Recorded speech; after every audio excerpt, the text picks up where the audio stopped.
So let's build a Edge 540 Mini.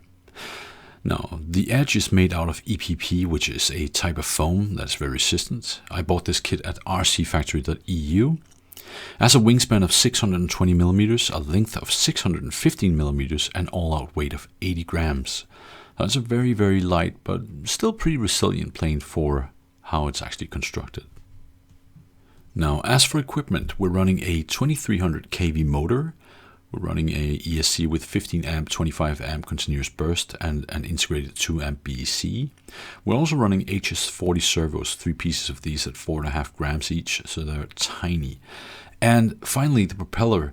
And these propellers, you definitely want more than one. You want like 5 or 10 or 20, because these will bend, let's say, after 5 or 6 rough landings.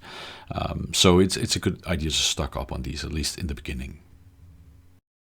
And here we see the bill of everything I ordered. The UHU pour at top is a form of foam glue, which I recommend. It's very strong and very flexible at the same time. I also recommend picking up some glass reinforced tape. This will help you in certain circumstances, like taping stuff up that you want just to stay on the plane. It's very, very strong tape. Also, I did order the FlySky FSI6 RC set in mode 2, which is the flight transmitter, and I also ordered actually 2 different receivers for it. I'm very surprised to see that this transmitter is actually that good. I mean, it's a solid buy for only about 50 euros. Definitely recommend that one if you're trying this out. Finally, we have the Infinity 260 mAh 2S LiPo high voltage batteries. You don't need high voltage batteries, and you can also charge high voltage batteries as regular LiPos if you don't know. So it's just, I mean, they fit the bill. Just pick these up. And of course, as for everything we're seeing here, you might not live in the EU. You might not be able to get this particular plane, but assembling this is sort of like assembling all of them with minor variations. So if you understand this build, you should be able to basically do any build on their page or any other build similar to it. So let's get started. Now, I did build this while my one of my sons wanted to watch and be in the video as well. It's pretty harrowing, because when you're looking at, like we are, at an iPad with the manual on, it looks fine on the screen right now, but in reality it's not fine. I mean, the pictures look like they were taken with a Nokia from the 80s. When you zoom in, you don't see any details. So what we're doing right now is we've laid down the ground elements of the plane, and you see the black line going through it. That is actually a carbon fiber reinforced stick. So we're putting together the plane as we see from the manual, and if you of course look at the manual while looking at this video, everything should appear clearer to you, because the manual doesn't even have the printed sides on. They actually made the whole manual on a completely white plane, so you don't know what's up or down. But what I'm doing now is I'm applying glue to the pre-cut place where the first carbon fiber line goes into, and this of course goes in to actually strengthen the whole wing and the whole section of the body, because the EPP it's pretty strong for its size and weight, but you could easily snap it between your fingers. It's very brittle, this plane, in a sense. Once you put these in, everything of course goes together. So the UHU pour glue I'm using, I just put it in and I let it dry for about 10 minutes.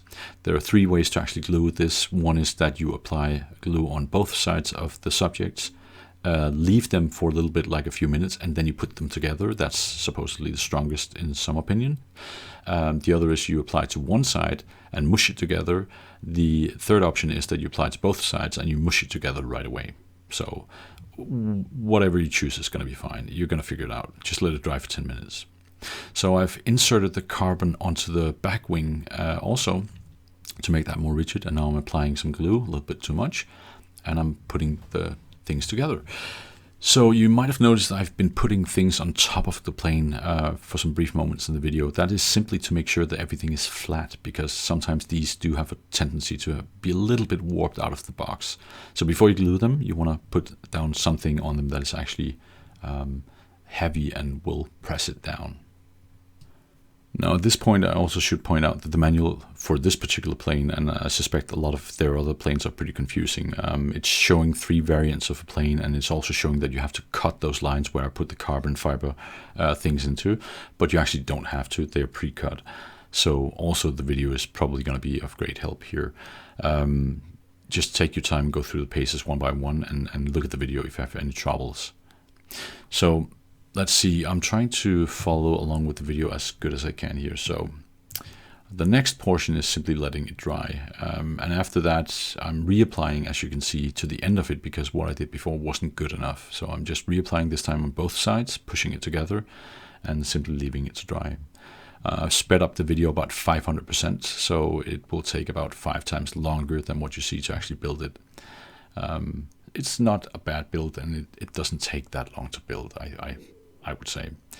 So the piece I'm holding in my hand now is, I believe, the top section. No, that's the bottom section of the plane, I think.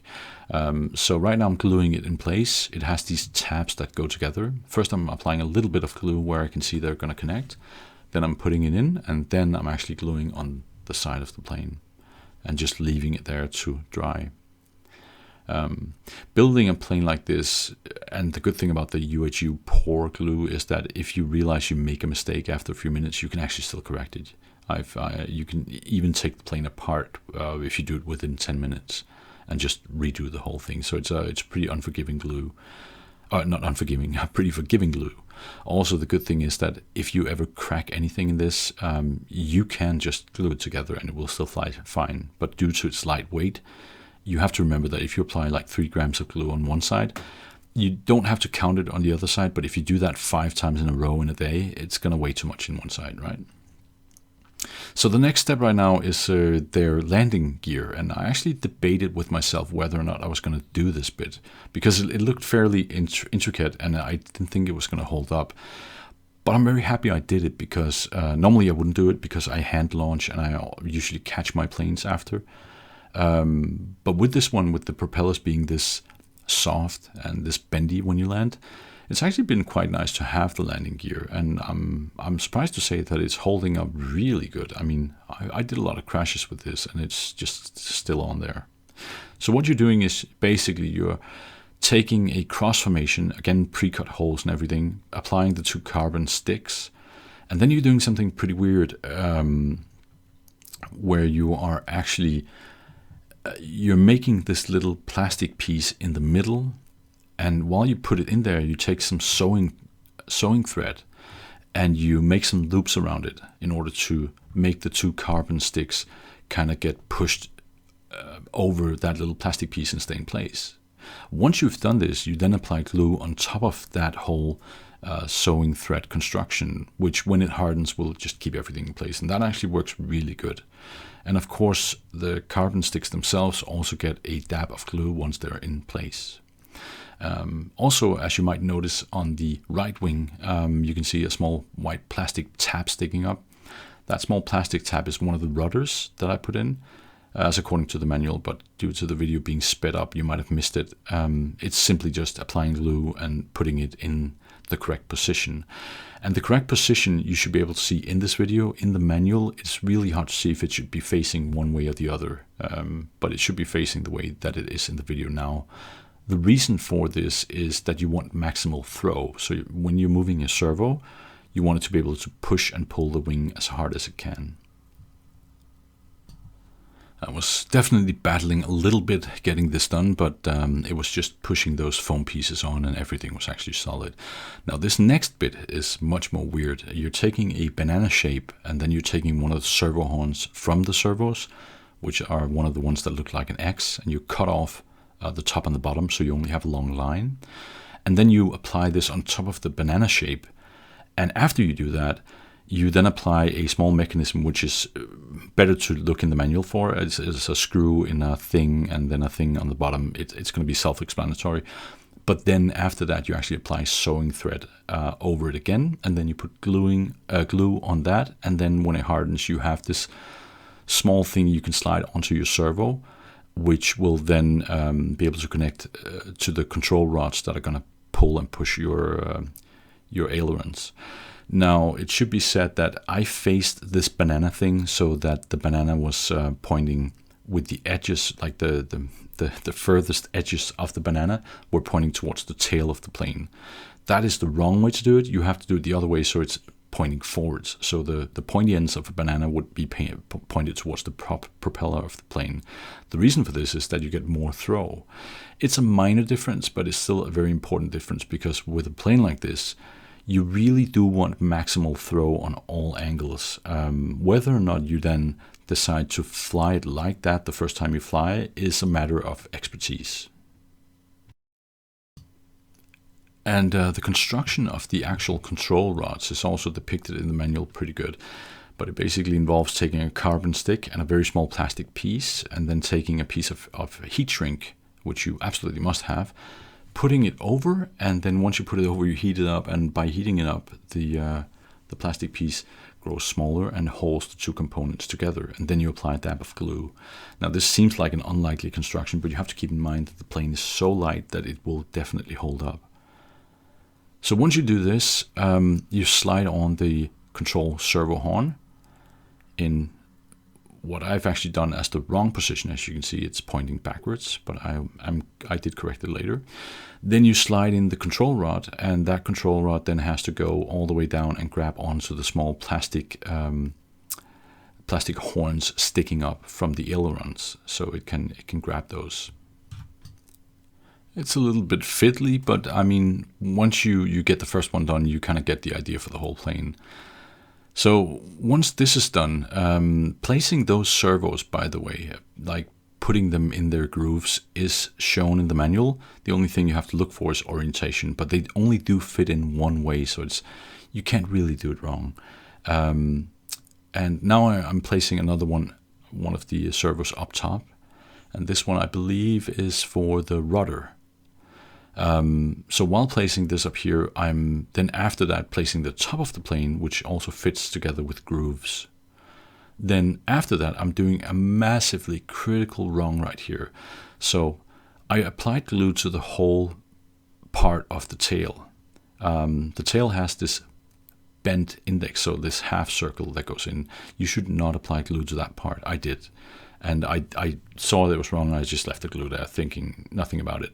Later on, when I actually tried to move all the ailerons, rudder, and so on in testing, I couldn't move the elevator. And it turns out I actually glued it together, so I had to cut it open. So beware of that. When you glue together the back wing, or the rudder part, make sure you don't put glue in that half circle that is there. So now I'm applying rudder horns for, I believe, the rudder and the elevator. Now again, these have tabs in there, and these tabs are simply a matter of just sticking them in. As you can see, they're pre-cut. And again, you want to be placing them in the orientation that I'm placing them. So if you're in doubt, you can rewind and actually pause it so you can see what orientation that is. Once you've placed them and you feel comfortable, you simply glue. You can either glue in the slot and then on top, but you should always glue on top, I would say. Now this next bit is a lot of small horns, like very small sticks with holes in them. These small sticks serve a purpose where they are guiding the control rods that are going along the plane. There are no holes for these, so I suggest that what you do is you place them as good as you can, put the rod in, and see if it moves freely. It's only there to guide, it's not there to kind of do anything else. Once you have them in place, apply just a dab of glue there, but make sure when you punch them in the plane that you don't, if you punch it in the plane and you feel that it's not going in, make sure that you take it out and actually apply it just in a spot that's a little bit different where it goes in smoothly.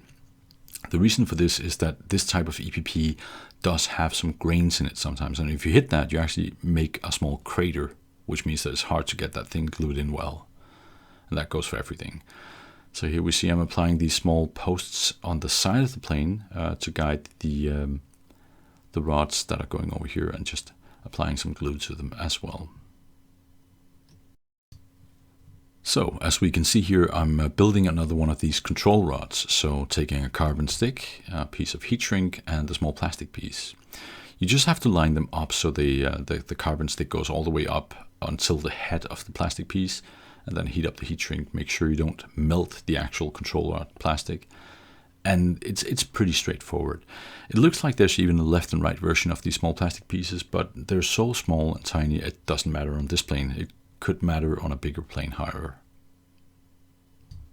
Now, if you notice for this part, I'm actually using like what we would call second glue, so the thinner version of glue. And the reason for that is that I'm trying to glue together some plastic with some carbon fiber, and the UHU pore isn't very good for that. Now, the bits you're seeing now is really troublesome. I mean, it's a screw that goes into a metal square with a kind of stick sticking out at the bottom. You have to push this through a control rod, and then you have to take one of these, I don't know the name for it, but one of these small round metal discs with a small almost star shape in. And you have to kind of get this over the protruding stick and push it up. It's going to be self-explanatory when you see the video.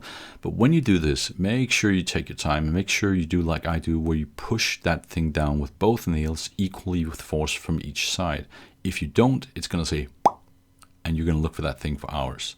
Luckily, there's spares in the set, but still, be careful because that's a bummer. So here we are. We're threading the control rod through all the small eyes, trying to line everything up, moving it a little bit to see if it fits, and then checking the poorly imaged manual.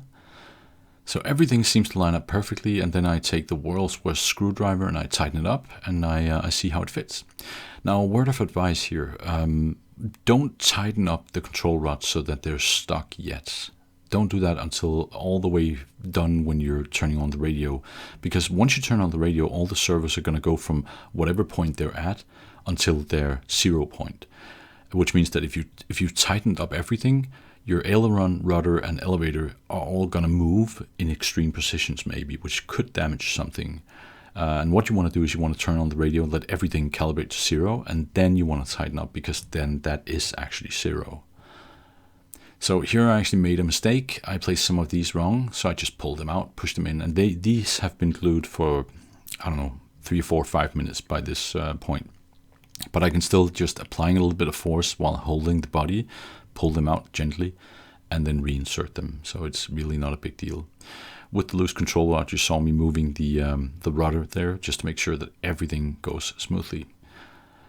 And then I placed the rod after assembling everything, so that one of the control rods, one of the rods that was supposed to have the carbon stick going through, it was actually placed wrong. It was on the outside, so I had to cut a small hole in it to let it in. That's just a minor thing. So these things are pretty essential as well. They look like nothing, but you want to cut them out carefully and make sure that you don't give them a new shape. These are going to go on the wings, and these are going to help with the airflow and basically enhance everything that this 3D plane does. And this plane really is about precision. I mean, it's pretty important that you build it correctly, because if something is off by just 5 millimeters, you could really be able to feel it as a disadvantage when you're actually flying. So the manual states, but not very clearly, that the last piece, the piece I was holding right there, you have to cut that in half on the back end of it. So notice for that in the manual. The reason you do this is to open it and slide it over the wing and get it into the right tabs. But now that you know it, you will know what to look for, and it's going to be pretty simple. So here I'm applying the right wing, and I'm sorry about the camera, by the way, because I don't have a lot of space to work on this plane. It's a good thing I didn't order a bigger one. Now that these are on, I'm still gonna give them glue on each side, because this glue is I mean, it's a little bit heavy, but on a plane like this, you won't really notice it unless you're a master pilot. So we're approaching the end now. This is the motor mount. You simply take this, apply some glue onto it, and you stick it on as good as you can, as centered as you can. A word of advice here. Once you have to screw the motor in, make sure that you hold the actual plane structure and the plastic and the motor while you're screwing, so that your twists of torque when you're screwing doesn't bend anything. The same goes for when you're putting the propeller on, because putting the propeller on requires you to take a rubber band and go from one of those screws in the motor that's sticking out. You will see it on the motor you have in front of you. and then pulling over the propeller and getting it stuck onto a screw on the other side. That requires a lot of force, and if you're not thinking about, holding everything properly in place, you're gonna bend your plane at this point. So be very careful. Make sure that, look at my left hand, is really holding tight there, just to make sure that there's no torque twisting or no torque smashing it. And the same goes for the propeller, and the propeller can really be tough to put on. What I'm doing now is I'm measuring the center of gravity. This is super important on this plane. So the manual states that the center of gravity should be, I don't remember now, but I'm having it laid in the video as an image, but I think it was 120 millimeters, something like that. I simply put a small needle in at that point, and then I'm placing the battery on one side and the ESC on another, and then the transmitter, or the receiver, sorry. And I'm trying to line everything up as approximate as I can in order to see where I want the stuff to be placed. Now everything except for the battery is going to be taped on, but for the battery, I don't want it to be lying like it is on the picture now. I actually want to carve a hole in the plane and stick it sideways through, so it gives off equal balance on both sides. The way I recommend to do this is that the battery you're going to be buying for a plane like this is most likely going to be, well, like these batteries, for instance, they look square-ish in the sense that they're like a long rectangle. But in reality, they're actually a bit taller on one side. So I cut out for the smaller side, and once I put them in, I actually turn them and use the taller side so they're squeezed in place, and that way they don't move.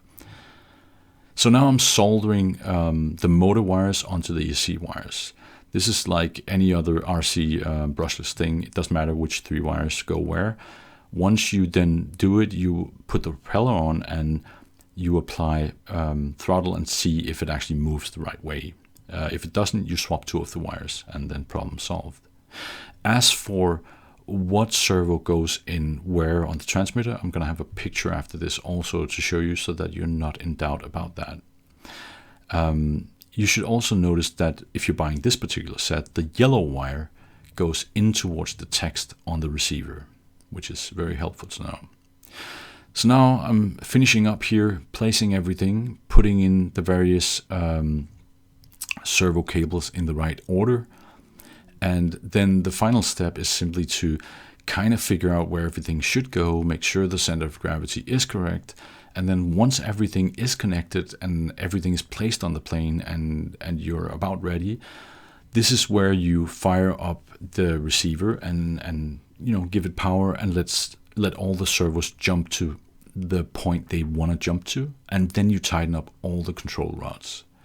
Once you've done this, you then need to check if their left or right needs to be inverted, or up or down needs to be inverted. The way you can do this is, I'm going to place a image after this, which shows you what should happen when you, for instance, pull the stick to the right.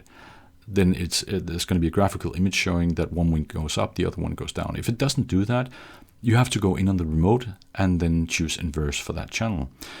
I'm not gonna go into depth about the FlySky transmitter, because it's a transmitter like any other transmitter, and the manual out there covers everything pretty neatly.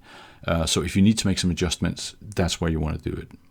I will say though that for a 3D plane like this, if you go and fly out of the box and just leave it at standard settings, you should be able to fly it very, very well.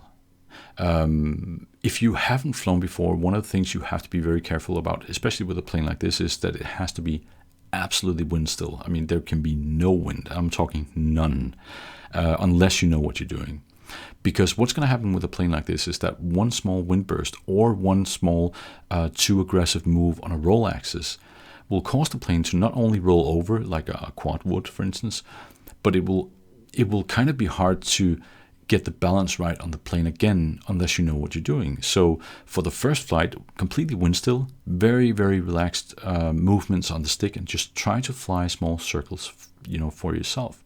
And then as you begin to get the hang of it, you can try to turn a little bit more aggressively and so on and so forth. And once you get to that point, it might be worth looking into, raising or lowering expo, or setting up a dual rate, or just, tune it to something that feels more comfortable for you.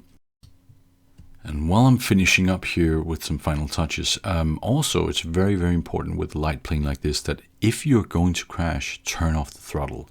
Because a plane this light with throttle on might actually bend something in the plane if you crash into, let's say, the ground or a tree or whatever with the props spinning. And also, because the plane is this light, let's say you're heading straight for the ground, if you just turn off the throttle and you give full elevator, the plane will just go nose up. And this seems like a good idea, but then you're going to be landing on your back. So when you're crashing with this, try to crash on the landing gear. That's what it's for. Or even better, just try to do a small lift up in the air and then try to set it down. I mean, it's a very agile plane and it will turn like you wouldn't believe. So don't be too scared of crashing it. But the best tactic is just turn off the throttle and see if you can glide it down. And if you can't do that, just turn off the throttle itself. So I'm at the point where I'm actually testing everything right now. Everything looks good. So let's just skip ahead to the graphics and I can explain those. So the center of gravity graphic here, this point is where you want to be able to lift with your thumb and your pointing finger. And the plane should be balanced with battery and everything on. Then you have the correct center of gravity and really try to be precise with this. This is for the receiver part. It shows that 1 is roll aileron, 2 is pitch, 3 is throttle, and 4 is jaw and rudder. Remember that the yellow plugs go inwards towards the numbers on this particular set. Here we have the control graphics for how stick movement should be related to the body movement of the plane. So let's see some footage of this thing in action. So, finally done. My son is proudly holding the plane, insisting on being part of the video, and I mean, who can blame him, right? But for your first few flights, you're gonna be battling with the center of gravity. And the way you fix this is that now that you've cut a hole for your battery and it's in place as good as you could get it, you're simply going to move the ESC and the receiver forward or backwards to balance it out. And this is the method I use, and it's actually pretty good for finding the correct center of gravity. So once you have everything ready and dialed up, you're going to be able to control this plane a lot better. And once you get better and there's not a lot of wind and your rates are dialed in, it's really a fun experience. So I hope this video helped you in either building one or wanting to build one. Thank you for watching, and now I'll just shut my face up and let you hear what the plane actually sounds like. Bye.